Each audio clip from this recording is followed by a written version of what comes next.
naming tagapamahalang pangkalahatan, ang kapatid na Eduardo V. Manalo.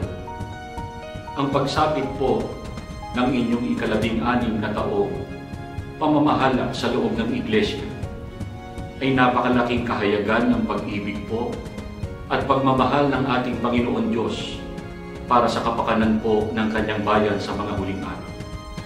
Lalo pong dumarami ang mga taong umaanib sa Iglesia, lalo pong napatatatag ang pananampalataya naming mga kapatid.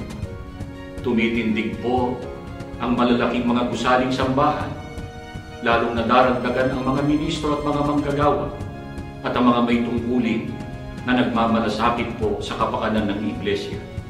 Lalo pong napatataas ang uri at pagkakilala ng lahat ng mga kapatid sa gawang pagpapasalamat at paglilingkod sa ating Panginoon Diyos.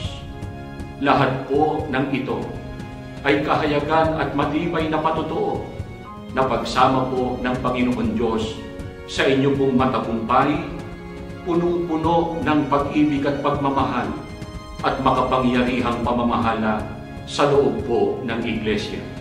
Kapatid na Eduardo V. Manalo po, mula po sa aming mga ministro at mga manggagawa, kasama po ang lahat ng mga kapatid sa distrito po ng Italy North.